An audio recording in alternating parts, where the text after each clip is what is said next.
बोलो पहले बोलो।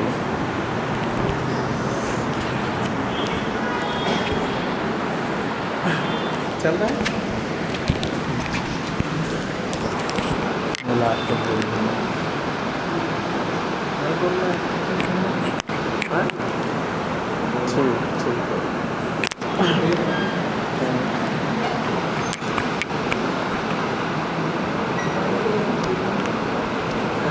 चलो बोलो। चाचा आप हैं पहले आप ही को बोलना है। तो अब हमारे बीच उपस्थित हैं क्योंकि हमारे राधे रमण सिंह उपस्थित हैं। मैं खड़ा हो जाता हूँ ज़्यादा। अच्छा लगा दो। तो सबसे पहले तो मैं धन्यवाद करना चाहूँगा ऋषि जी का कि इन्होंने हमें मौका दिया यहाँ बच्चों के बीच में उपस्थित होने का और 2 शब्द बोलने का। तो बहुत बहुत धन्यवाद ऋषि जी। और मैं सॉरी चाहता हूँ आप लोगों से, बच्चों से, कि आप लोगों का जो बहुमूल्य समय है उसमें से मैं थोड़ा व्यथा कर रहा हूँ समय को, तो उसके लिए मैं क्षमा प्रार्थी हूँ। लेकिन मैं 2 शब्द बोल करके ज़्यादा आप लोगों का समय नहीं लूँगा, क्योंकि आप लोग भी माँ बाप के पैसे खर्च कर रहे हैं और जो मुख्य कार्य है वो पढ़ाई लिखाई करना है, कंप्यूटर पे बैठना है।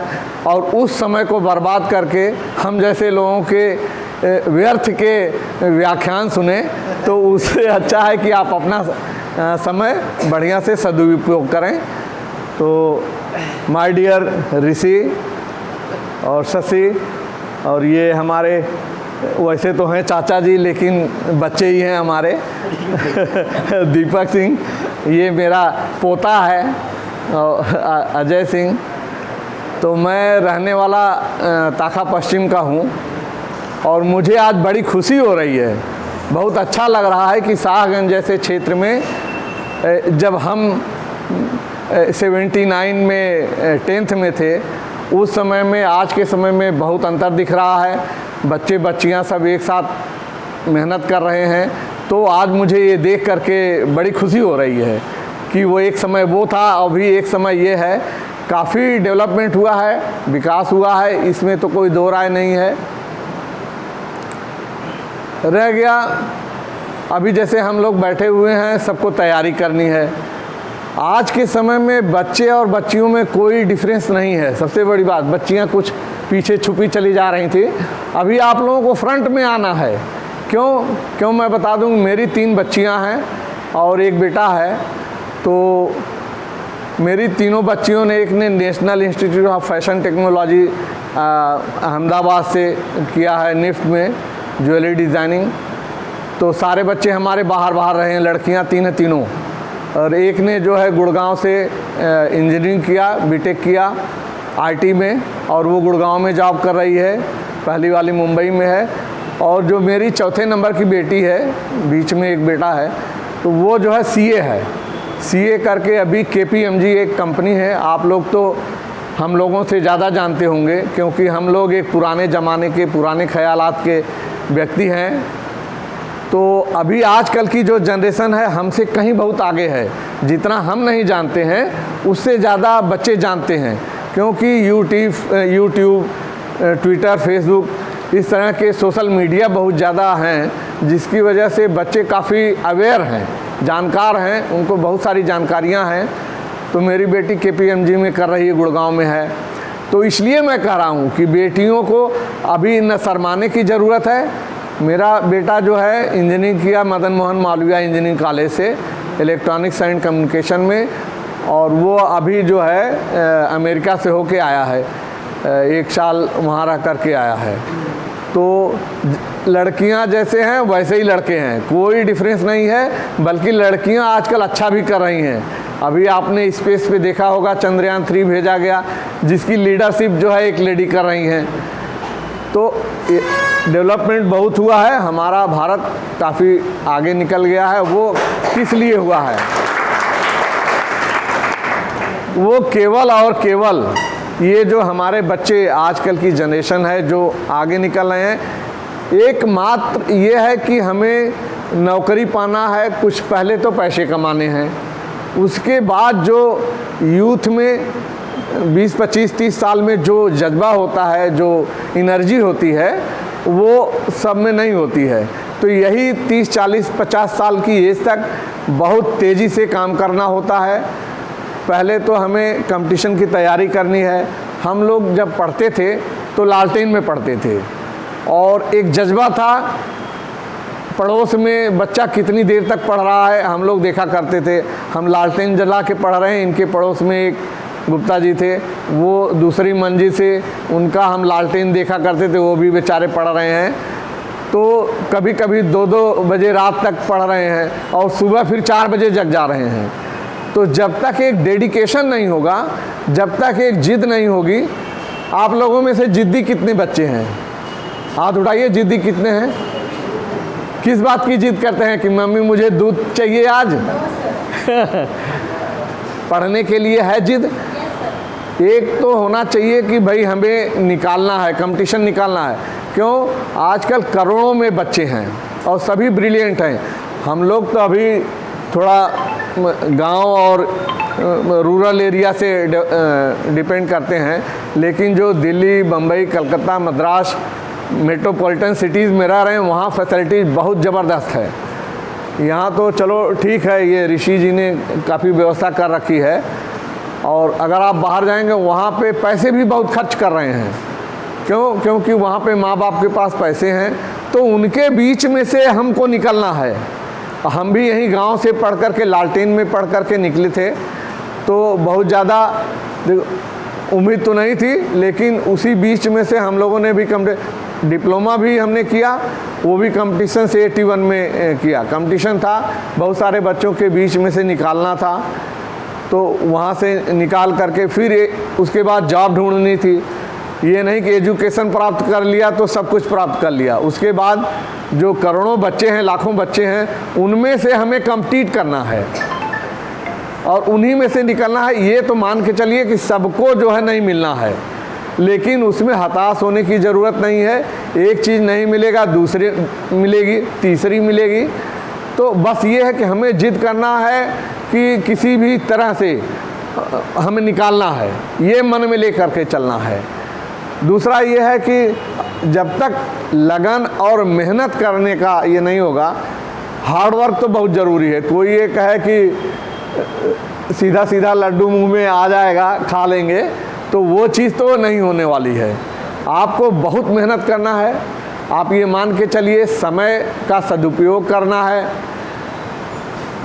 उसमें होता क्या है कि जैसे कुछ बच्चे अपना एम बनाते हैं, गोल बनाते हैं, लेकिन वो पूरा डिसीज़न नहीं ले पाते हैं कि हमें, अभी आप मन बना लीजिए कि हमें 10 घंटे पढ़ने हैं, तो 10 घंटे पढ़ने हैं और उसका एक सिस्टमेटिक ढंग से प्लान करना है कि हमें ऐसे ऐसे फर्स्ट चॉइस क्या देना है, सेकंड चॉइस क्या देना है, उसको करके पढ़ना है और तभी जा कर के हम कुछ कर पाएंगे।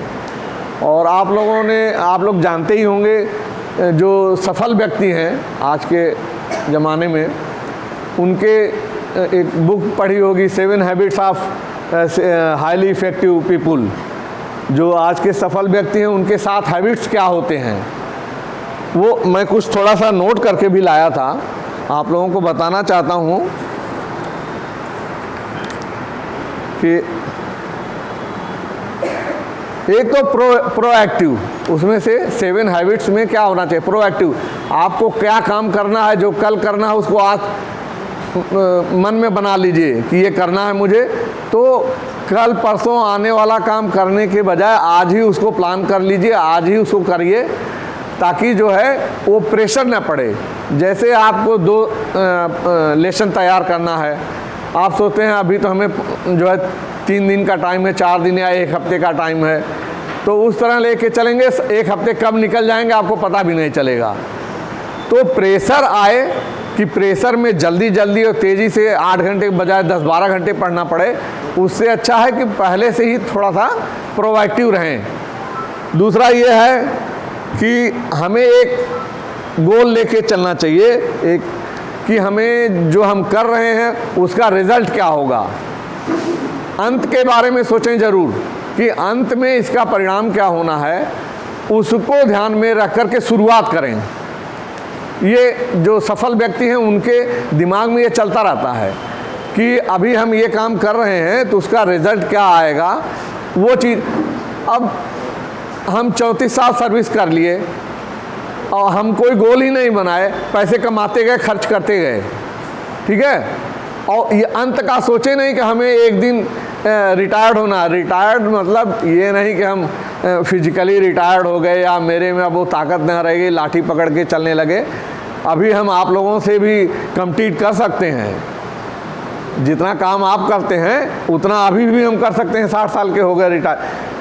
बस ये है कि एक है कि हाँ भाई, आपको सर्विसेज से मुक्त किया जाता है, अब आप जो है आराम करिए और लोगों का ध्यान दिए। अगर हम आज पावर ग्रिड की सर्विसेज से मुक्त ना हुए होते तो शायद आपके बीच में ये टाइम ना दे पाते।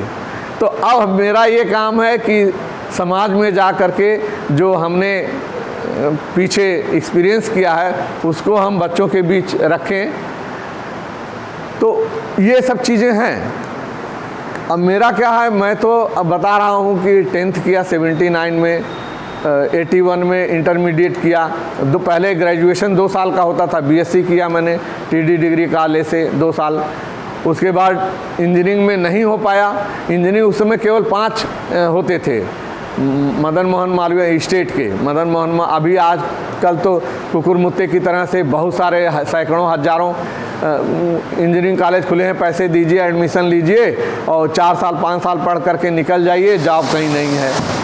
तो उस तरह का नहीं था पहले, 4-5 कॉलेज थे, उसी में से करना था, तो बहुत कम बच्चे हो पाते थे। डिप्लोमा किया 3 साल लखनऊ से मैंने, गवर्नमेंट पॉलिटेक्निक से। उसके बाद और भी ऑप्शन होते हैं, तैयारी किया, एनटीपीसी में मेरा हो गया। तो एक बहुत ही शानदार कंपनी है एनटीपीसी, उसमें फैसिलिटीज़ इतनी हैं कि लोग कहते हैं ना कि आजकल हर जगह करप्शन है। कोई भी डिपार्टमेंट आप देख लीजिए, जब आप घुसेंगे उसमें तब आपको एक्सपीरियंस होगा कितना करप्शन है। आप तहसील में काम कराने जाएंगे तब आपको पता चलेगा, जन्म प्रमाण पत्र, मृत्यु प्रमाण पत्र या कोई इस तरह काम कराने जाएंगे तब आपको समझ में आएगा कितना करप्शन है।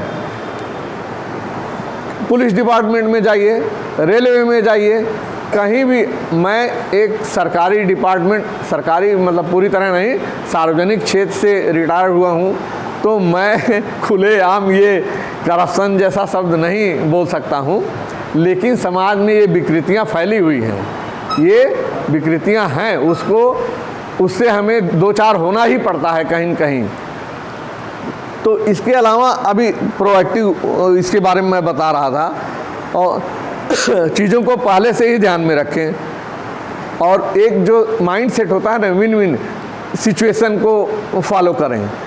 कि जैसे आपके पड़ोस में हैं तो आप ये नहीं कि इनको हरा करके आगे निकलिए, आप ऐसा सोचिए कि इनका भी अच्छा हो जाए, मेरा भी अच्छा हो जाए, दोनों लोग जो है विन विन कंडीशन में रहें। ये नहीं कि इनको जो है पीछे छोड़ दीजिए, इनका बेड़ा गर्क हो गया, सत्यानाश हो गया और जो है हम आगे निकल गए, तो समाज में कभी उत्थान नहीं होगा, न आप सुकून से रह पाओगे। तो इसलिए विन विन सिचुएशन। अच्छा, पहले समझने की कोशिश करें, जितना कम बोलेंगे आप। अब इस समय तो मैं ज़्यादा बोल रहा हूँ और मैं कह रहा हूँ कि कम बोलें, अभी आप लोग कम बोल रहे हैं। क्यों? क्योंकि आप लोग सुन रहे हैं, समझ रहे हैं। अगर आप भी बीच बीच में बोलते ही रहेंगे, हम भी बोलते रहेंगे, समझेंगे क्या? तो बोलने का जो टाइम है वो एक निश्चित समय है, उस पर बोलिए।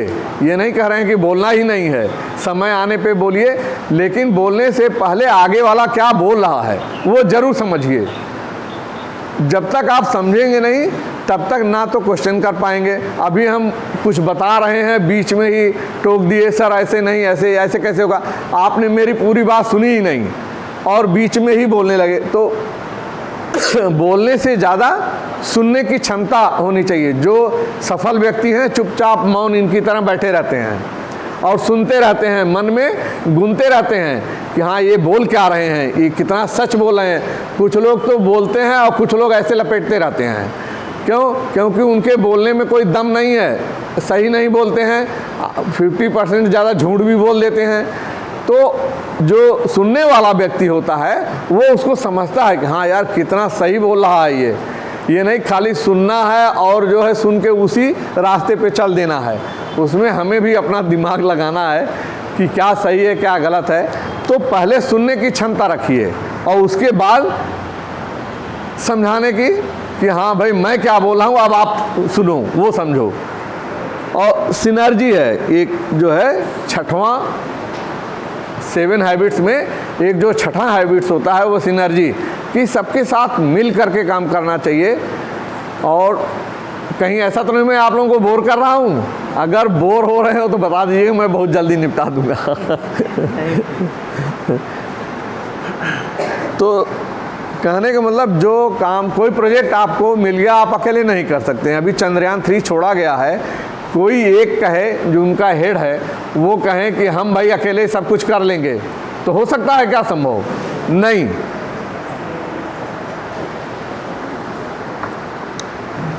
तो कोई भी प्रोजेक्ट हो या आपका काम हो, अगर 3 बच्चे मिल करके कोई क्वेश्चन सॉल्व कर रहे हैं, बड़े आराम से सॉल्व कर लेंगे। कुछ आइडिया आपका आएगा, कुछ उनका आएगा। तो इस तरह से मिल करके काम करना चाहिए, वो माइंडसेट लेकर के चलना चाहिए। अच्छे विचार जिसको कहते हैं पॉजिटिव सोच, तो हमेशा पॉजिटिव सोच रहनी चाहिए। अभी क्या है, हम लोग रूरल एरियाज में थोड़ा सा ये चीज़ देखते हैं कि एक दूसरे की टांग खिंचाई करते हैं या सोचते हैं कि मैं आगे निकल जाऊं, इसको छोड़ दूं। क्यों? इसलिए कि ये खाली हमारे 200 लोग नहीं हैं। समाज में कहीं कंपटीशन देने जाओगे, जिस दिन रेलवे स्टेशन पे पहुंचोगे आप, तब आपको समझ में आएगा अरे ये तो समुद्र है भाई, यहाँ तो हज़ारों करोड़ों लोग आए हुए हैं, पूरे इंडिया में कितने लोग कंपटीशन देने निकलेंगे। तो आप 2 को पछाड़ करके करेंगे तो नहीं होगा, सब लोग मिल करके करिए, सोचिए। उससे क्या है, एक तो दोस्ती जो रखिए वो अच्छे लोगों से रखिए, क्योंकि जो दोस्त होता है वो आपको डुबाने का भी काम कर सकता है और आपको ऊपर पहुंचाने का भी कार्य कर सकता है। केवल दोस्त की बात मैं नहीं कर रहा हूँ, पास पड़ोस हुआ, समाज में जो और लोग हैं, तो वहाँ अच्छे लोगों के साथ उठना बैठना करेंगे, आपको अच्छे विचार मिलेंगे। अब जिसको कुछ आता ही नहीं है या हमेशा निगेटिव बात ही करता है, अरे ये नहीं हो सकता है यार, क्या पढ़ रहे हो, ये चैप्टर तो बहुत कठिन है, इसको छोड़, आगे निकलते हैं। तो अगर ऐसा व्यक्ति आपके साथ मिल गया तो फिर वो क्या करेगा, आपका जो और आगे बढ़ना है वो भी डुबा देगा। तो अच्छे लोग, आप कुछ बोल रहे हो जैसे कि क्या नाम है, खड़े होइए। हैं? मनीष, कहाँ घर है? हाँ, तो चलो, सुन रहे हो ना जो मैं कह रहा हूँ? अच्छा लग रहा है? वेरी गुड, बैठ जाओ।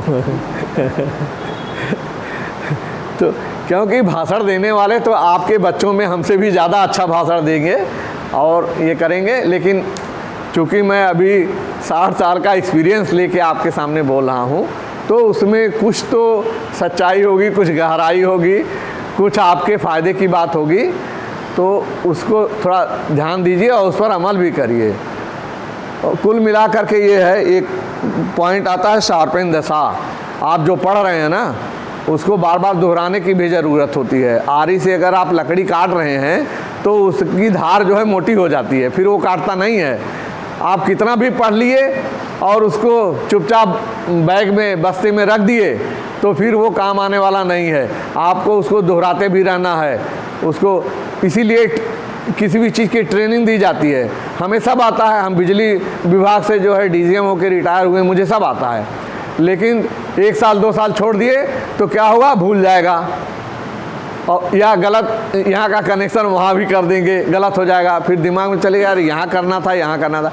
तो इसलिए ट्रेनिंग होती रहती है बीच बीच में। हम लोग कंपनीज़ में भी बहुत अच्छे 5 स्टार होटल्स में ट्रेनिंग होती है, पैसे बहुत खर्च करते हैं, वहाँ जाते हैं, मज़े भी लेते हैं। तो सब लोग कहते हैं अरे ये क्या ट्रेनिंग की ज़रूरत है, ये तो हम लोग रोज़ करते ही हैं। नहीं, वो ट्रेनिंग इसीलिए दिया जाता है, पैसे जो है कई लाख रुपए खर्च करते हैं, 50-50 लाख रुपए हम लोग की ट्रेनिंग में खर्च होता है। जब हम लोग जाते हैं 50-50 लाख रुपए, आप सोचेंगे यार 50 लाख रुपए में तो एक प्रोजेक्ट बन जाता, लेकिन नहीं, जब वो 50 लोगों को, अधिकारियों को ट्रेनिंग देते हैं, वो जाके अगले 50 को देते हैं, बताते हैं, तो तभी उसे आज जो बिजली मिल रही है यहाँ पे, वो कहाँ से मिल रही है? ये जितने जनरेटिंग स्टेशन हैं, जैसे एनटीपीसी में सिंगरौली में था, शक्तिनगर बोलते हैं, बनारस से और थोड़ा सा आगे है, तो वहाँ पे कोल माइंस है, उनसे कोयला आता है और फिर बिजली का उत्पादन वहाँ पे होता है। टरबाइन लगी हुई है, गैस से वो चलता है। गैस कैसे बनता है? कोयले को जला के पानी को भाप बना करके वो टरबाइन चलाते हैं, उससे जो है जनरेटर घूमता है। जब घूमता है तो मैग्नेटिक फील्ड होता है, उससे वोल्टेज जनरेट होता है। वो वोल्टेज को 11 kV या 33 kV जनरेट करते हैं। फिर ट्रांसफार्मर लगाते हैं। ट्रांसफार्मर का काम क्या होता है? वोल्टेज को अप या डाउन करता है। अब 11 kV या 33 kV को वो 220 kV मतलब 1 kV में 1000 वोल्ट होता है, आप लोगों को मालूम होगा। तो 220 × 1000 इतना वोल्टेज बन जाता है। वो फिर लाइनें होती हैं 220 या 400 kV, 765 kV, 1200 kV। 1200 में 1000 का गुणा करिए, इतना वोल्टेज ले करके। मैं जिस पावर ग्रिड में काम करता था वो ट्रांसमिशन लाइन का काम करती है। जनरेटिंग अलग हो गया, अब बिजली पैदा हो गया, बिजली को स्टोर नहीं कर सकते हैं कि हाँ भाई चलो ये स्टोर बना दो, उसमें बिजली को डंप करो और फिर जब ज़रूरत होगी तो हम बिजली को भेज देंगे। ऐसा नहीं करते हैं। तुरंत बिजली पैदा होगी और तुरंत उसको भेजना भी है। जैसे बैलगाड़ी और मालगाड़ी और ये ट्रेन से सब्जी भेजते हैं, उसी तरह बिजली को ट्रांसमिशन लाइन के थ्रू बिजली को भेजते हैं। कहाँ? लोड सेंटर पे। लोड सेंटर कहाँ है? जहाँ फैक्ट्रियाँ होंगी ज़्यादातर, जहाँ पे लोग रिहायशी इलाका होगा, वहाँ लोड सेंटर कहलाएगा। शाहगंज तो ये तो डोमेस्टिक एरिया हो गया। जहाँ फैक्ट्रियाँ होती हैं वहाँ लोड सेंटर, बड़े बड़े, जैसे दिल्ली हुआ, बॉम्बे हुआ, कलकत्ता हुआ, जयपुर हुआ, हैदराबाद हुआ, जो बड़े बड़े सिटीज़ हैं वहाँ बहुत सारी फैक्ट्रियाँ हैं।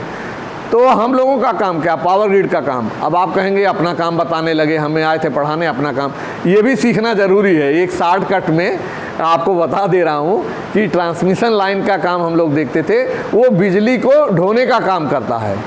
और बिजली जाएगी सारे स्टेट जितने भी हैं, यूपी को, राजस्थान को, हरियाणा को, सारे स्टेट को हम लोग देते थे बिजली। तो वो ट्रांसमिशन लाइन कहलाता है।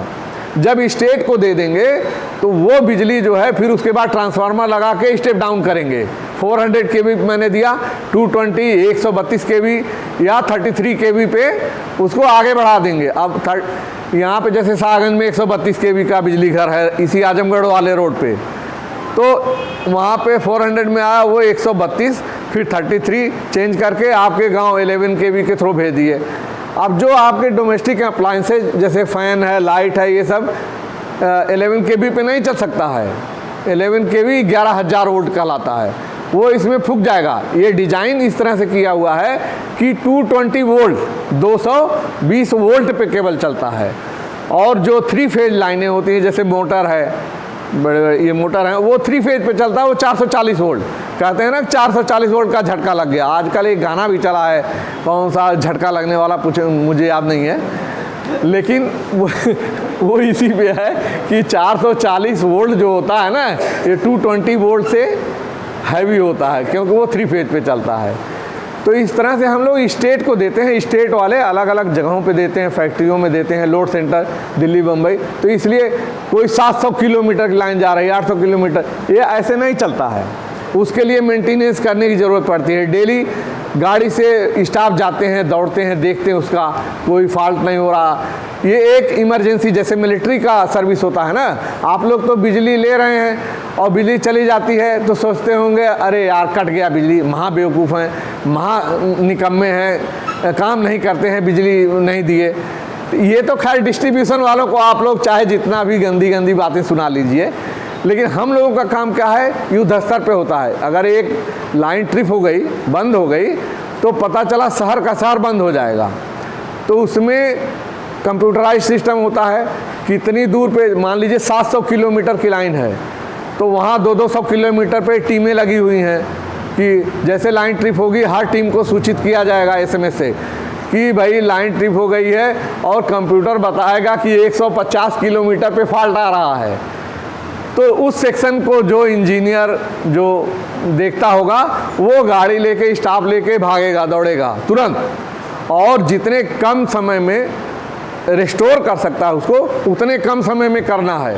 क्यों? आप लोग सोचते होंगे रात में भी अगर ट्रिप हो गई तो सारा सिस्टम एकदम जग जाता है, जैसे कि युद्ध हो गया हो, पड़ोसी देश हमारे देश के ऊपर चढ़ाई कर दे तो जो अलार्म बजता है ना, वही अलार्म हमारे बिजली की लाइन ट्रिप होने पे बजता है। मिनिस्टर जो हमारे एनर्जी मिनिस्टर होते हैं, AK सिंह साहब हैं, आपने सुना होगा सेंट्रल में, उनसे लेके हमारे CMD, ED, GM जितने हैं, DGM, सब अलर्ट मोड में आ जाते हैं, भाई वो लाइन ट्रिप हो गई है, और उसमें पर आवर लाखों रुपए का नुकसान होता है। और जो फैक्ट्रियां ये सब बंद होती हैं वो अलग, तो उसमें हम लोग भाग दौड़ करके जा करके पूरा सिस्टम होता है उसको ठीक करते हैं, ठीक करके फिर स्टेट को देते हैं। तो इस तरह से ये सिस्टम चलता है। अब सिस्टम में डिस्ट्रीब्यूशन का सिस्टम थोड़ा डाउन है, क्यों कि 11 kV जर्जर तार, बिजली की कमी नहीं है जनरेशन, न ही ट्रांसमिशन में कमी है, ये पूरा है हमारे पास, बल्कि ज़्यादा है। लेकिन डिस्ट्रीब्यूशन में क्या है, ट्रांसफार्मर जहाँ लोड है 100 घरों में जा रहा है, वहाँ ट्रांसफार्मर लगा दिए 63 kV का। अब क्या होगा, लोड है 200 kV का, तो वो ट्रांसफार्मर बोल जाएगा, बैठ जाएगा। फिर हमारे पास बिजली होते हुए चूँकि हम स्टोर नहीं कर सकते, वो बिजली व्यर्थ जाती है। तो इस तरह से सिस्टम काम करता है, और सिस्टम युद्ध स्तर पर करता है। आप लोगों को आइडिया नहीं होगा, चूँकि मैं एक्सपीरियंस किया हूँ, इसलिए आपको एक सिस्टम बता दिया कि बिजली वगैरह के लिए किस तरह से भाग दौड़ करते हैं। अब उस समय आप सो रहे हो, ठीक है, तब तक तो आपके बच्चे हो जाएंगे, परिवार हो जाएगा, बीवी रहेगी, और आपको रात के 1 बजे घंटी बजा के जगाया जाएगा, तो फिर आपकी फैमिली जो है आपको 2 बात सुनाएगी, क्या काम, कौन सा नौकरी पकड़ लिए यार, जो है रात में भी चैन से नहीं सोने देते हैं। लेकिन ये करना पड़ता है बाबू। तो जब जो काम मेहनत उस समय करोगे, वो मेहनत अभी कर लो बेटा, ठीक है। जो अभी किए रहोगे तो आदत पड़ जाएगी।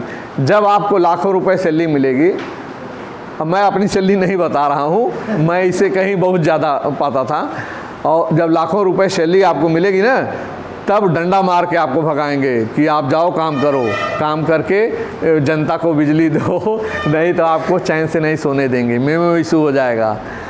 तो ये सब बातें हैं। बाकी अब इसमें आपको मेहनत कैसे करना है, एक तो हार्ड वर्क करना है। ये कसम खा लीजिए, माँ बाप को बोल दीजिए कि मैंने कसम खा लिया है, अंकल जी एक आए थे आज बता दिए हैं, अब मैं दूध नहीं पीऊँगी, मैं खाना नहीं खाऊंगी, लेकिन पढ़ूंगी पहले, ठीक है। तो ये जिद करना है, एकदम पढ़ना है। बहुत ये तो बहुत सीरियस लड़की बैठी हुई है, क्या बात है आते हैं तेरा ये छूट रहा होगा क्लास है, चलो ठीक है। अभी क्या कुछ आदतें होती हैं कि जैसे सुबह जल्दी उठ जाना चाहिए, 4 बजे उठ जाओ तो बहुत अच्छा है, लेकिन कोई भी 4 बजे नहीं उठता होगा, क्यों, रात के 10-11 बजे तक यूट्यूब और फेसबुक चल रहा है, तो सुबह कैसे 4 बजे उठेंगे। अगर आपको सफलता प्राप्त करनी है तो ये सोशल मीडिया छोड़ दो, खाली यहाँ वाईफाई यूज करो पढ़ने के लिए, ठीक है। और बाकी कुछ नहीं, पढ़ाई अपना सिलेबस देखो, 2 साल 4 साल मेहनत कर लो, जीवन बन जाएगा। उसके बाद तब फिर आप देश के लिए काम करोगे, अपने लिए करोगे फिर देश के लिए करोगे। अभी आप लोग शाहगंज में बैठे हो, जिस दिन सर्विस लग जाएगी ना, आप कहीं नोएडा जाओगे, कहीं गुड़गांव जाओगे, कहीं लखनऊ जाओगे, इन्हीं बच्चों में से आज मेरा नाम याद कर लेना, मेरा नाम RR सिंह यानी राधे रमण सिंह।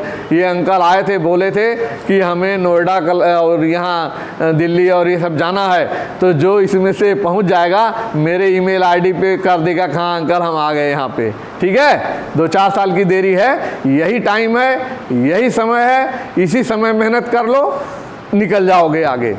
तो उसमें सुबह सबसे पहले उठ जाइए, ठीक है। एक तो ये दिमाग में होना चाहिए कि हमें कुछ न कुछ नया सीखना है। जहाँ भी बैठे हैं एक क्वेरी होनी चाहिए मन में, दिमाग में ये बात हमेशा रहनी चाहिए कि यार मुझे कुछ सीखना।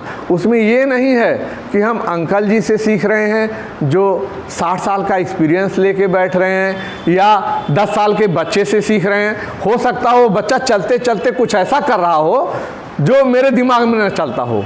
हम बच्चे से भी सीख सकते हैं। हमारे यहाँ चपरासी अटेंडेंट होते हैं, हम उनसे भी कोई कोई चीज़ सीख लेते हैं और उनको पूरा सम्मान देते हैं। तो सीखने का जज्बा एक होना चाहिए। आपके चैप्टर में से ही बहुत सारी चीज़ें होती हैं जो सीखने की होती हैं। कभी कभी हम क्या है बहुत कठिन चीज़ देख लेते हैं, घबरा जाते हैं, अरे यार छोड़ो यार इसको कल देख लेंगे, आज पहले सस्ता वाला सरल वाला देख लेते हैं, ये वाला चैप्टर ख़त्म कर लेते हैं। मुझे मैथ बहुत प्रिय था। मैं अपनी बेटियों को 10th तक तो मैथ पढ़ाता था, तो वो सब जब कहती थी कि पापा जो स्कूल में क्लास में टीचर ये नहीं बता पाए, आपने इसको कैसे बता दिया, आप तो मैथमेटिशियन हैं। मैंने कहा नहीं, ये सब मेहनत किए हैं, पढ़े हैं, आज भी मुझे याद है इसलिए बता दिया। तो वो फिर टाइम होता है, कभी कभी समीकरण बिगड़ जाता है, टीचर के दिमाग में नहीं आया, नहीं कर पाए, तो इसका मतलब ये नहीं कि उनको नहीं आता है, तो समय की बात होती है, कभी कभी ऐसा हो जाता है। एक तो मैंने बोल ही दिया कि बोलें कम सुने ज़्यादा। जब आप सुनेंगे ज़्यादा ना किसी को, तब आप सीख सकते हैं, अन्यथा बीच बीच में बोलते रहेंगे तो आप सीख नहीं पाएंगे। दूसरा है कि हर चीज़ को एक्सेप्ट मत कर लीजिए कि कोई कुछ बोल रहा है हम सब बात मानते जा रहे। असहमत होने का भी आप में मादा होना चाहिए, मना करने का मादा होना चाहिए, भाई नहीं ये गलत है, हम ये नहीं करेंगे। अभी आपका दोस्त कहेगा चल यार आज बड़ी मूवी बड़ी ज़बरदस्त आई हुई है, और जो है कौन सी खान की मूवी एक आई थी, हाँ गदर आई है, उसमें उसकी चल देखा के आते हैं, जौनपुर चलते हैं। अब आप गए जौनपुर, आए कितना घंटा गया, 3 घंटा मूवी देखे, 1 घंटा वो 2 घंटा 5 घंटा चला गया। अब आप सोचे यार मेरा दोस्त था, इसको नाराज़ कैसे करते। नहीं, जो गलत काम है उसको आप मना करने की क्षमता रखिए, और मना इतने प्यार से करिए ना कि वो भी मान जाए, उसका भी बच जाए 5 घंटा। तो इस तरह से अपनी बात को मना करने का होना चाहिए। कुछ लोग जो है कहते हैं ना कि आपका समय व्यर्थ करने के लिए आपको माइंड में कुछ न कुछ डालते रहेंगे, अरे यार आज ये नहीं ये कर लेते हैं, आज ये वाला सस्ता वाला पढ़ लेते हैं, कल जो है टिपिकल वाला पढ़ लेंगे।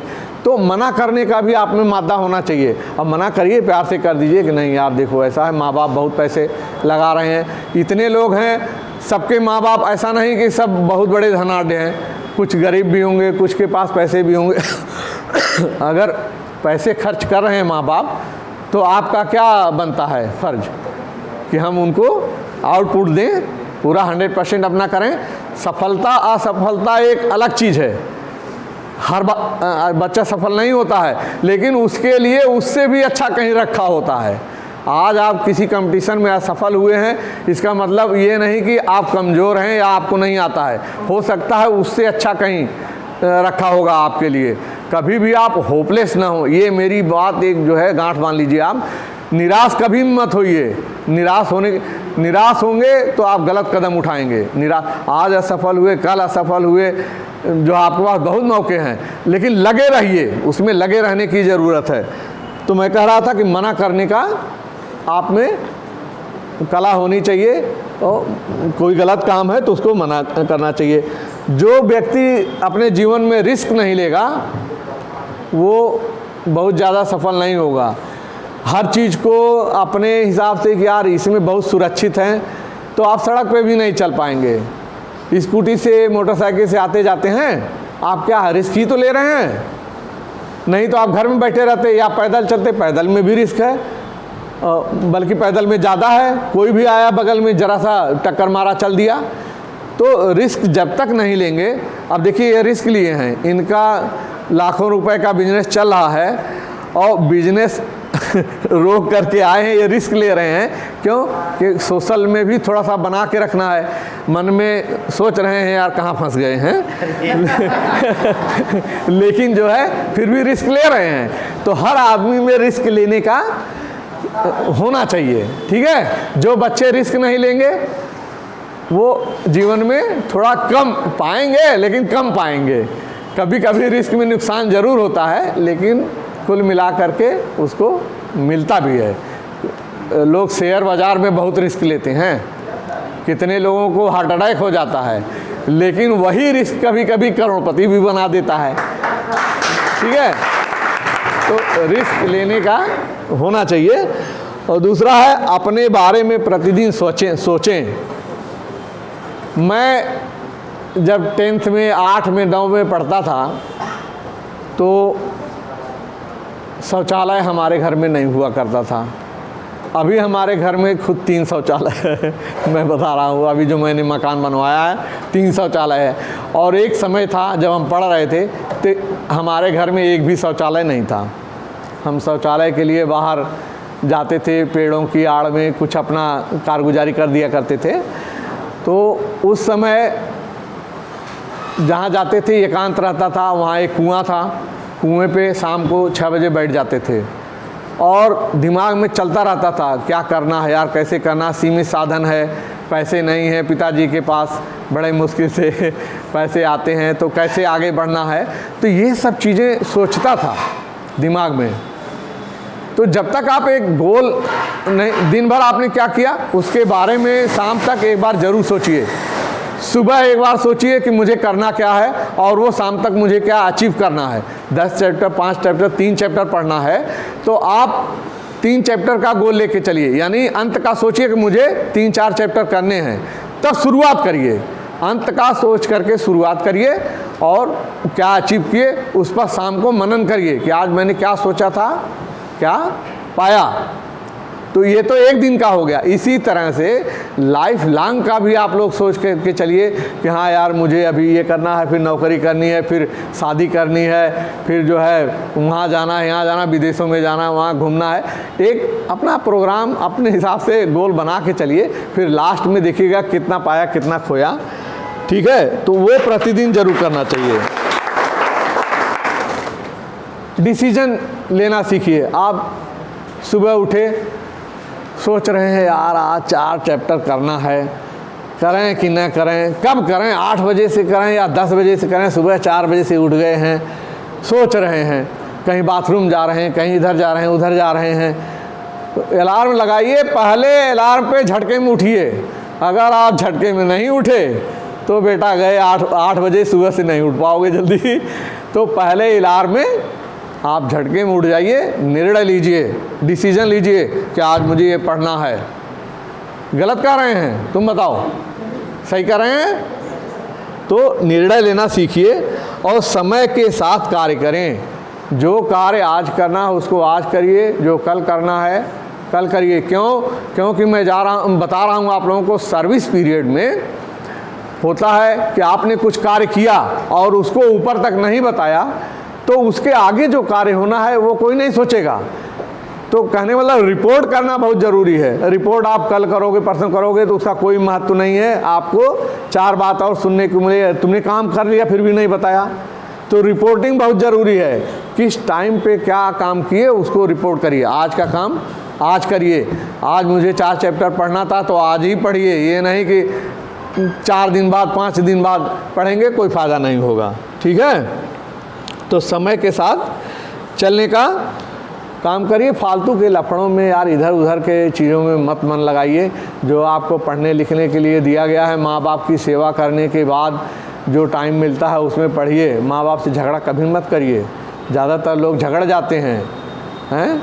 ये सब नहीं करना, उनकी सेवा करनी है। मैं एक चीज़ बता रहा हूँ, अभी आप लोग यहाँ रह रहे हो, कितने लोग हैं जो माँ बाप की हर बात मानते हैं?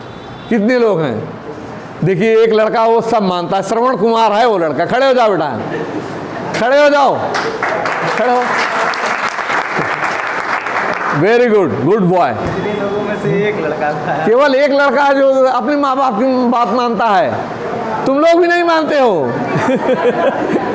देखो ये बेटी है, ये बिटिया सही है जो है मानती है। तो माँ बाप की इज्जत करिए। जब माँ बाप की इज्जत करेंगे तभी पास पड़ोस के बुजुर्गों का आप इज्जत करेंगे। मैं ये अपने फ़ायदे की बात बता रहा हूँ, क्योंकि अब मैं बुजुर्ग हूँ, आऊँगा, आप लोग इज्जत नहीं करोगे, तो इसलिए एक पॉइंट मैं अपना भी रख दे रहा हूँ कि माँ बाप की इज्जत करो ताकि मेरी भी इज्जत करो आप। ठीक है। दूसरा ये है कि पैसे बचाना तो खैर जब पैसे आएंगे तब बचाना सीखेंगे। मेरी तनख्वाह शुरू में बहुत कम थी। जब मैं कब ज्वाइन किया था, 88-89 में ज्वाइन किया था, ठीक है, तब 3000 रुपये मिलते थे। 88-89 में 3000 रुपये मिलते थे। अब आज लाखों में मिल रहे थे। तो उसी 3000 में से अगर आप जो है 50 रुपये 100 रुपये या ये बचा लोगे ना, एक दिन वही आपका अच्छा मोटा खासा रकम हो जाए जिससे आप काम कर सकते हो। तो बचाना ज़रूर सीखिए। बचाना कहाँ है, आलतू फालतू मूवी जा रहे हो, पिज़्ज़ा खा रहे हो, बर्गर खा रहे हो, हैं आइसक्रीम लेकर के खा रहे हो, तो ये सब चीज़ें क्या है, आलतू फालतू की चीज़ें हैं। अपना दाल भात रोटी चावल खाओ ना घर में, यार क्या दिक्कत है। उससे भी कितने लोग तो केवल दाल चावल खा करके, मालदा से जो आते हैं ना काम करने वाले लोग, मालदा जानते हैं पश्चिम बंगाल में है, वहाँ से आते हैं लड़के, केवल दाल चावल खाते हैं और सब इतना मेहनत करते हैं। तो जब वो दाल चावल खा के इतनी मेहनत कर सकते हैं, धूप में टावर पे भी चढ़ जाते हैं, तो हम आप दाल चावल खा करके क्यों नहीं मेहनत कर सकते हैं। तो कभी भी माँ बाप को इसके लिए मत परेशान करो, आज ये वाली सब्ज़ी नहीं है, आज पिज़्ज़ा नहीं, आज बर्गर नहीं है, बहुत दिन हो गया आइसक्रीम खाए, इसके लिए माँ बाप को परेशान मत करो, ठीक है। दूसरा एक चीज़ मैंने बताया था, निगेटिव लोगों से बहुत दूर रहो। जो निगेटिव सोच रखते हैं ना, गलत सोच रखते हैं, उनसे बहुत दूर रहो। पड़ोस का, साथी का बहुत असर होता है आपके सफल असफल होने में। पड़ोसी का और साथियों का बहुत असर होता है। और दोस्त ज़रूर बना के रखो, सब लोग साथ में मिल के काम करो। अपने स्वास्थ्य का ध्यान रखिए भाई।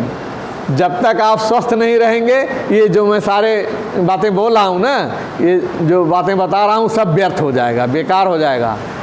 आप बैठ नहीं पाओगे। आपको 8 घंटे 10 घंटे बैठने हैं, तो आपको सबसे पहले स्वस्थ रहना है। इसके लिए थोड़ा सा एक्सरसाइज वगैरह, योगा वगैरह कर लीजिए। आप नहीं जा पाते हो बहुत दूर दौड़ने भागने, घर में बैठ के थोड़ा योगा कर लीजिए, हैं। योगा कितने लोग योगा करते हैं और बताओ, बिना योगा वाले भी बैठे हैं। बताओ सब लोग हाथ उठाओ। ये देखो अवॉइड करेगी, हम इस सर की तरफ देखेंगे नहीं तो जो है योगा करिए। योगा से बहुत फ़ायदा मिलता है।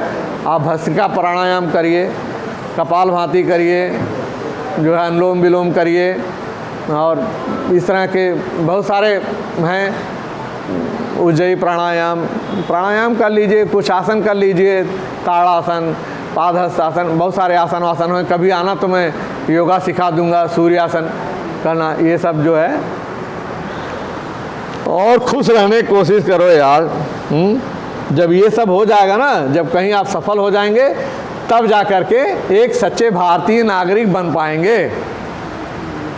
क्योंकि जब खुद खुश रहेंगे, खुद स्वस्थ रहेंगे, आप 2 पैसे अर्निंग करेंगे, तभी दूसरे के लिए कुछ कर पाएंगे।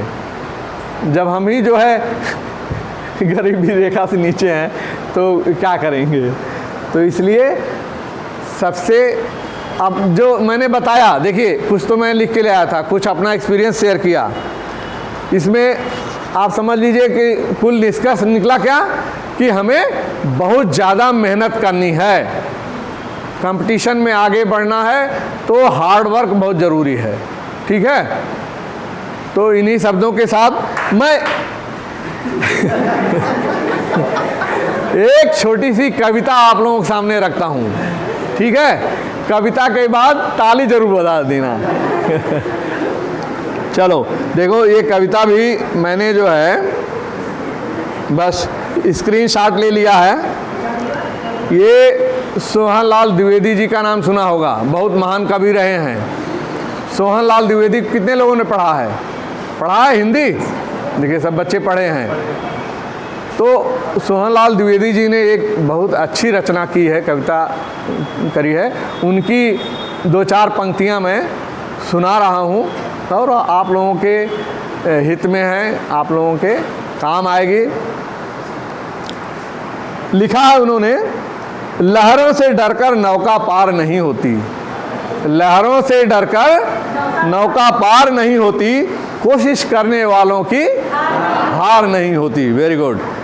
नन्ही चींटी जब दाना लेकर चलती है, नन्ही चींटी जब दाना लेकर चलती है, चढ़ती दीवारों पर 100 बार फिसलती है। मन का विश्वास रगों में साहस भरता है, मन का विश्वास रगों में साहस भरता है। चढ़कर गिरना, गिरकर चढ़ना न करता है।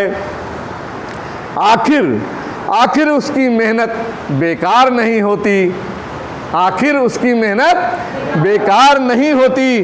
कोशिश करने वालों की कभी हार नहीं होती।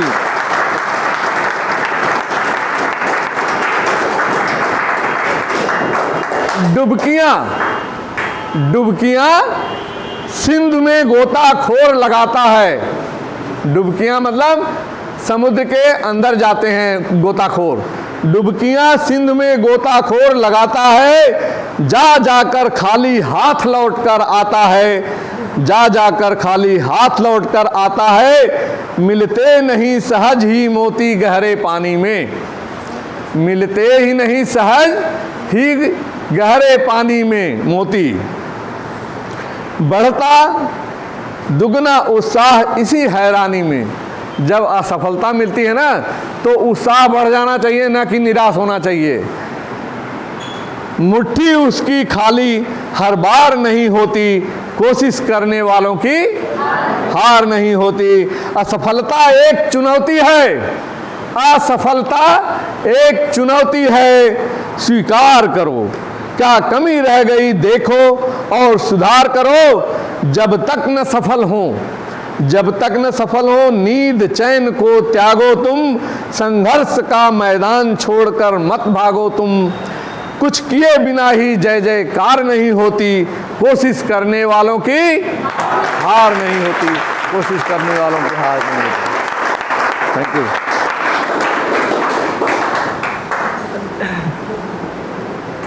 चलिए ठीक है, निकाल लो।